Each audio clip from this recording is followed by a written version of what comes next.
নামাজ পড়তে হবে, 5 ওয়াক্ত নামাজ পড়তে হবে, প্রত্যেক ওয়াক্তে ওয়াক্তে আল্লাহ আপনার জন্য ইবাদতের বরকত রেখে দিবেন। সুবহানাল্লাহ। হাজিরিন, এরপর রোজাদারের তাকওয়া অর্জনের আরেকটি করণীয় হলো ইফতার করা। আল্লাহর হাবিব সাল্লাল্লাহু আলাইহি ওয়াসাল্লাম বলেছেন, লা ইয়াজালুন নাসু বিখাইরিন মা আজ্জালুল ফিতর।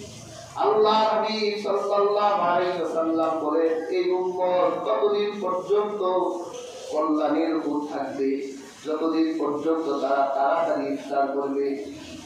এর মানে হলো যখনই সূর্য অস্তমিত হবে আপনার তখনই ইফতার করতে হবে।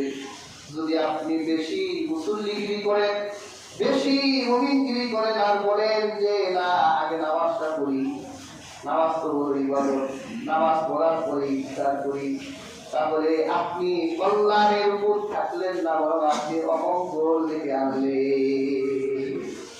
আল্লাহ হাবিব বলেছেন, আমার উম্মত ততদিন পর্যন্ত কল্যাণের উপর থাকবে যতদিন পর্যন্ত সে দ্রুত ইফতার করে।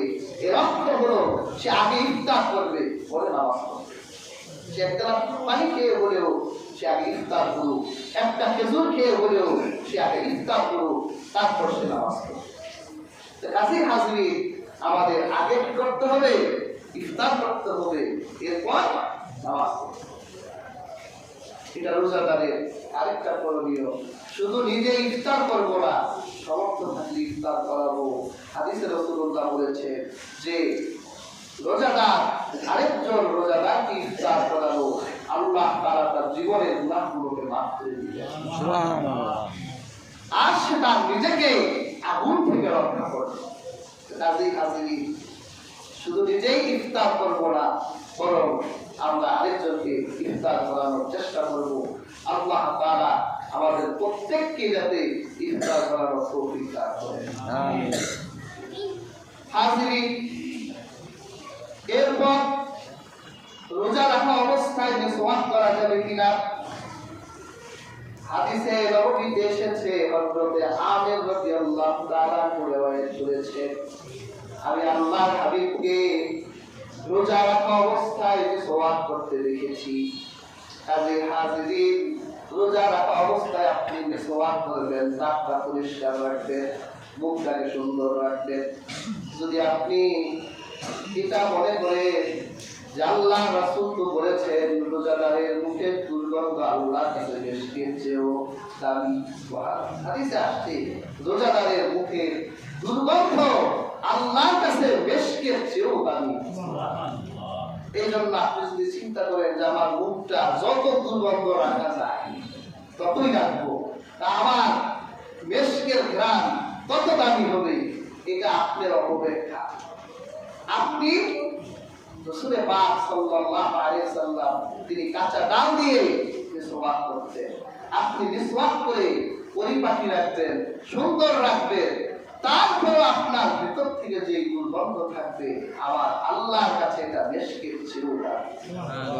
আর যদি অন্য থাকে আপনার নোংরা, আপনি আবর্জনা পচা আপনি পরিষ্কার রাখবেন। পারলে কাঁচা ডাল দিয়ে, ডিমের ডাল, জৈতুনের ডাল দিয়ে পরিষ্কার রাখবেন। তেতো অংশ জিহ্বায় লেগে থাকুক, অথবা তেতো অংশটা যদি গলার ভিতরে ঢুকে যায় আপনার রোজা ভঙ্গ হবে। তারপর যদি কাঁচা ডাল না থাকে, আমাদের অনেকের ব্রাশ করার অভ্যাস, অনেকে ব্রাশ করি টুথপেস্ট, এরপর পাউডার ব্যবহার করা বৈধ এবং জায়েজ, তবে কাঁচা ডাল দিয়ে করাটাই এটা না। কাজে আমরা রোজা রাখা অবস্থায় মিসওয়াক করতে কোনো সমস্যা নাই।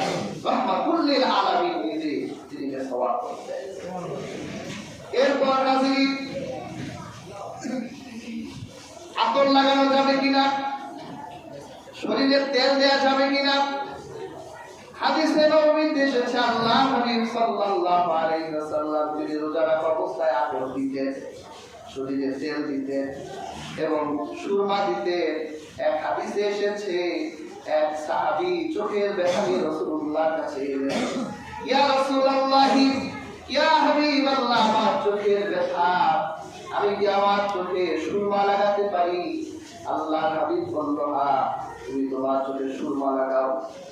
এর মানে বোঝা যায় আপনি রোজা রাখা অবস্থায় চোখে সুরমাও লাগাতে পারেন, শরীরে তেলও দিতে পারেন, আতরও দিতে পারেন, কোনো সমস্যা নাই, কোনো বাধা নাই। গোসল করা যাবে, অনেক সময় অনেক গরমে যদি বারবার গোসল করে সেটাও করা যাবে, কোনো সমস্যা। হাজির, এরপর যদি বমি হয়ে যায়, অনেকের বমি হয়, বমি হলে করণীয় কি? হাদিসে আল্লাহ হাবিব সাল্লাল্লাহু আলাইহি সাল্লাম বলেছে, যদি কারো বমি হয় সেজন্য তার রোজা কাজা না করে সেজন্য তার রোজাটা আদায় করতে হবে। ভুলে কিছু খেয়ে ফেললে, আমার ক্ষেত্রে একবার গত বছর আল্লাহ তাআলা আমাকে গত বছর এই রমজানে 5 রমজানে একটা কন্যা সন্তান দিয়েছেন, আলহামদুলিল্লাহ। 8 দিন হাসপাতালে সুবে সাদেকের সময় হয়েছে, আজানের সময় হয়ে গেছে, সেহরি আর খেতে পারিনি, দৌড়াদৌড়ি ছিল। মেয়ে হওয়ার পর একটা বলছে হুজুরের বাচ্চা হয়েছে, হুজুর আজান দিলেন না? তাই বললাম যে আজান তো দিতে হয়, আবার দিতে হবে, কারণ হাদিস শরীফে আল্লাহ হাবিব সাল্লাল্লাহু আলাইহি ওয়াসাল্লাম নির্দেশ দিয়েছে, তোমাদের শিশুরা যখন জন্ম নেয় শয়তান তাদেরকে স্পর্শ করে, এই জন্য তারা কেঁদে দেয়। আজান দাও, একামত দাও। আজান একামতের পরে তাহলিল করা সুন্নাত। আমি আমার চিন্তা যে খেজুর তো খাওয়া যাবে না রমজান মাস, কিন্তু পানি তো খাওয়া যাবে না, এটা ভুলে গেছি। আমার শাশুড়ি রমজানের পানি দিছে, আমি একটু খাইছি, আমার বাচ্চারই একটু খাওয়া গেছে। এরপর আমার সকালে মনে পড়ছে, করছিলাম কি বলে তো পানি খেয়েছিলাম, তো যদি পুরা পানি খেয়ে ফেলতাম খুব ভালোই হতো। ভুলে কি করা যাবে? খাওয়া যাবে, কারণ আমাদের নাম ইনসান, এটা নাসিয়া শব্দ থেকে এসেছে। নাসিয়া অর্থ ভুল, আমরা মানুষরা ভুল করি, আল্লাহ তাআলা আমাদেরকে ক্ষমা করে দেয়। আমাদের বাবা আদম, মিশকাতুল মাসাবিতে এই হাদিসটি এসেছে। আল্লাহ যখন আদমকে সৃষ্টি করলেন, আল্লাহ আদমের দেহে রূহ দিলেন। হযরত আদমের দেহে যখন রূহটা গেল, হযরত আদম রূহ পাওয়ার পরে একটা হাঁচি দিলেন। আমরা হাঁচি দিই, হযরত আদম একটা হাঁচি দিলেন।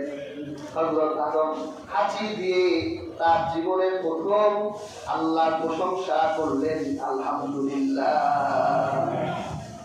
আমরা হাসি দিলে বলি না আলহামদুলিল্লাহ? আল্লাহ জবাব দিলেন, ইয়া হাবুক আল্লাহ, আদম তোমার উপর আল্লাহ রহমত আসুক, তুমি হাসি দিয়ে তুমি আমার প্রশংসা করেছো, সুবহানাল্লাহ। আল্লাহ পাক আদমকে বলল, আদম ওই যে ফেরেশতা দেখা যায়, যাও তাদেরকে গিয়ে সালাম দাও। হযরত আদম গিয়ে ফেরেশতাদেরকে সালাম দিলেন, আসসালামু আলাইকা। ফেরেশতারা জবাব দিল, ওয়া আলাইকাস সালাম। হযরত আদম ফিরে এলেন, আল্লাহ পাক বলল, আদম আমি তোমাকে শিক্ষা দিলাম, তুমি যেরকম ফেরেশতাদের থেকে কনভার্সন করলা, অভিবাদন দিলা, আর ফেরেশতারা ওয়া আলাইকাস সালাম বলে জবাব দিল, এখন থেকে তোমার সন্তানের ভিতরে আমি আল্লাহ ভালোবাসার মহব্বতের জন্য এই অভিবাদনটা রেখে দিলাম, যাতে তোমার এক সন্তান আরেক সন্তানের সাথে দেখা হলে বলে আসসালামু আলাইকুম। আর ফেরেশতারা যেইভাবে জবাব দিয়েছিল, তোমার সন্তানরা যেন এইভাবে জবাব দেয়, ওয়া আলাইকুমুস সালাম। আল্লাহ আদমকে কনভার্সন, অভিবাদন শিখালেন, তোমার সন্তানরা আজ থেকে একজন আরেকজনের সাথে দেখা হলে তারা যেন একজন আরেকজনের জন্য শান্তির দোয়া করে দেয়। এরপর হযরত আদমের সামনে আল্লাহ তার মুষ্টিবদ্ধ হাত করে তুললেন।